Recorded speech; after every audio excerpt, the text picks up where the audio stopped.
बुशरा बीबी की रिहाई के पीछे क्या छुपा है? इमरान ने एस्टेब्लिशमेंट को क्या यकीन दहानी कराई है? अंसार अब्बासी का तहलका खेज कॉलम। बुशरा बीबी की अडियाला जेल से रिहाई के बाद डील की बातें हो रही हैं, जिनकी तहरीक इंसाफ की आला क़यादत ने तरदीद की है। लेकिन अगर वज़ीर आला खैबर पख्तूनख्वा अली अमीन गंडापुर अपने साथियों और पार्टी रहनुमाओं से ये कह रहे हैं कि बुशरा बीबी की रिहाई में उनका किरदार है, तो फिर शकूक तो जन्म लेंगे।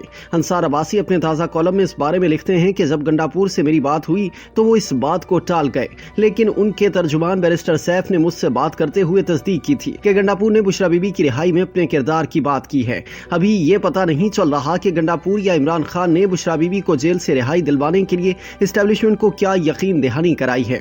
कुछ पता नहीं चल रहा कि इस रिहाई के पीछे क्या छुपा है, लेकिन तहरीक इंसाफ की सियासत का अंदाज और आने वाले दिनों में इमरान खान के बयानात कुछ ना कुछ जाहिर कर देंगे। कॉलम निगार मजीद लिखते हैं कि गुज़िश्ता हफ्ते मुझे एस्टेब्लिशमेंट के हवाले से बताया गया था कि इस्लामाबाद हाई कोर्ट की जानिब से बुशरा बीबी की जमानत पर रिहाई के फैसले की सूरत में उन्हें दोबारा गिरफ्तार नहीं किया जाएगा। तहरीक इंसाफ के एक अहम रहनुमा ने मुझे ये भी बताया था कि गंडापुर को पहले बता दिया गया था कि बुशरा बीबी को जमानत मिलने पर दोबारा गिरफ्तार नहीं किया जाएगा। अब मैं अपनी मालूमात नहीं बल्कि अपने तज्जिये की बुनियाद पर आपको बताऊंगा कि अगर कोई डील हुई है तो इसकी नौयत क्या हो सकती है। अंसार अब्बासी ने तज्जिया पेश करते हुए लिखा कि पहले मैं ये बताता चलूं कि मैंने जब गंडापुर साहब से ये बात पूछी कि क्या तहरीक इंसाफ फौज और आर्मी चीफ को निशाना बनाती रहेगी, तो उनका जवाब था कि तहरीक इंसाफ ना तो इदारे के खिलाफ है, ना ही किसी फर्द यानी आर्मी चीफ के खिलाफ। उन्होंने कहा कि पीटीआई का इख्तलाफ पॉलिसियों से है और वो चाहती है कि ऐसी पॉलिसियों को दुरुस्त किया जाए।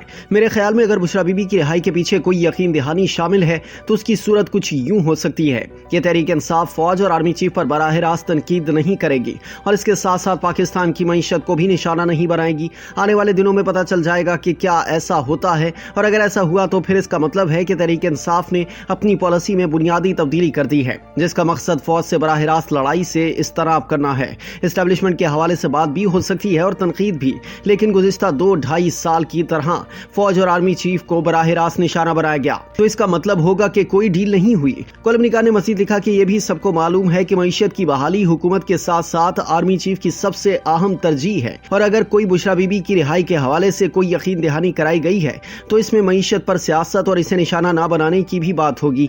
बाकी तहरीक इंसाफ हुकूमत को जितना चाहिए तनकीद का निशाना बनाए। जिन मुकदमात का इमरान खान, बुशरा बीबी और तहरीक इंसाफ के दूसरे रहनुमाओं को सामना है, उस हवाले से ये ऑप्शन भी शामिल हो सकता है कि उन पर मेरिट के मुताबिक फैसला होगा। अगर ऐसा कुछ होता है तो इमरान खान और तहरीक इंसाफ की मुश्किलात में कमी हो सकती है। इमरान खान ने बारहा बुशरा बीबी को जेल में रखने पर गुस्से और नाराजगी का इजहार किया। बुशरा बीबी की रिहाई पर वो यकीनन खुश होंगे। अब देखना यह है कि पर्दे के पीछे क्या कोई अंडरस्टैंडिंग की गई, और अगर की गई तो इसमें कौन कौन से निकात शामिल थे।